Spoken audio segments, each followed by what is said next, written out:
Hi everyone. I want to talk a little bit about the foot so we can finish up all of the regions that we had planned for our workshop yesterday. What you want to know about the foot, there's a lot of conditions that we tend to see when it comes to this area. So we've got bunions that can commonly affect your big toe, and the area around that joint can become uncomfortable and even have some bone deformation. You've got plantar fasciitis, that's an irritation of the plantar fascia that encases all of the muscles, the intrinsics in your foot. Then there are things like heel spurs, a lot of overuse and tendon type injuries that can affect the leg, the lower leg, the ankle, and the feet. Most of these conditions are multifactorial, so they can be caused by a combination of your activity history, your lifestyle, the types of shoes that you've worn throughout your life, the sports that you've played, even genetics plays a role in development of some of these conditions.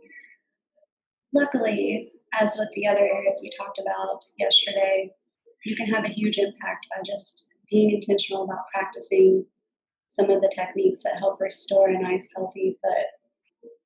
A huge thing that our feet provide for us is our ability to balance and stabilize, and a lot of proprioception, so our ability to know where we are in space. And if you've ever struggled with an ankle sprain, you know this firsthand, how hard it was to go from walking on a flat sidewalk to then some grassy or uneven terrain.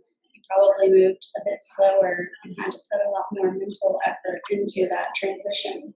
If our muscles and tendons and all of those little receptors are working the way we want them to, those signals are transferred to our brain nice and quick, and we don't have to stop and think when we change direction or start and stop.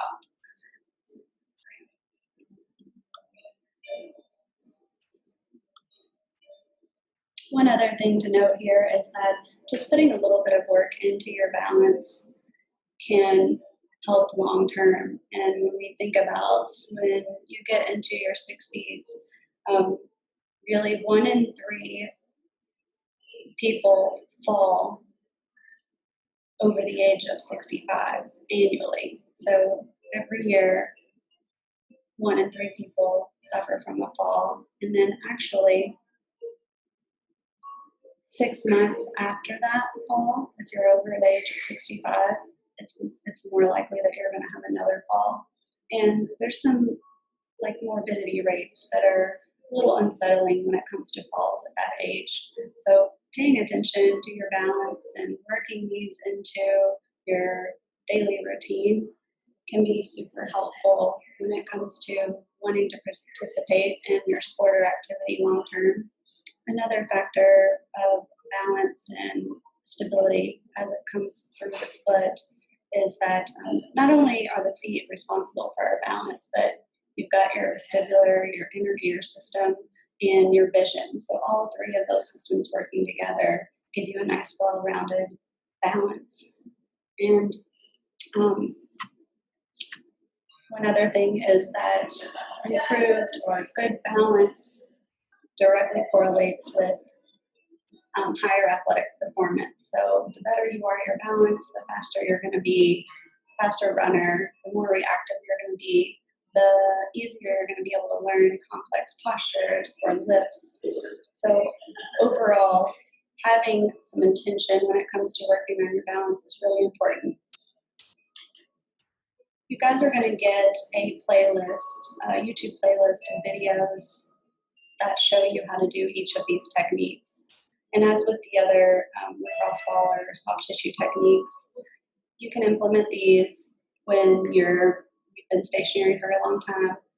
We encourage women, if you've worn a wedge or a high heel shoe and it's not something that you normally do, it's good practice to use a lacrosse ball and give your foot a little bit of massage after being squished in that tiny shoe. So you'll get the playlist of these exercises. And something else I wanted to note is just how to start to restore a nice, healthy foot. And About 25% of our body's joints and bones are housed in our feet, along with thousands of receptors that transfer into the brain and give us input and keep us upright throughout the day.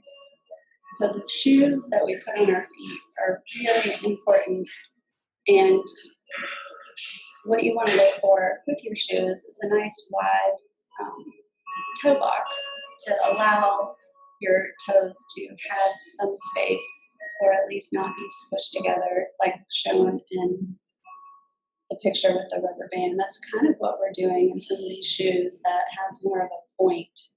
So it's good. What we encourage people is if you have a dress shoe or something that you really have to wear, say for a meeting or going out to dinner, and you want to wear those like cute heels, putting on your toe spacers for about 15 minutes before you put those shoes on and after can be really helpful. Using your lacrosse ball to mobilize those joints in your foot. And sometimes just if you wear these kind of shoes to work or to some type of meeting and you're in a position to be able to remove them for a short period of time, say you have a call and you're not going to be walking around the office, that can be really helpful just to let your feet kind of breathe and space out. Right. If you guys have any questions about any of this information on the feet, feel free to email us back and we'll have access to those videos as well so you know how to practice some of these healthy foot restoration drills. Thank you and hope to see you all again soon.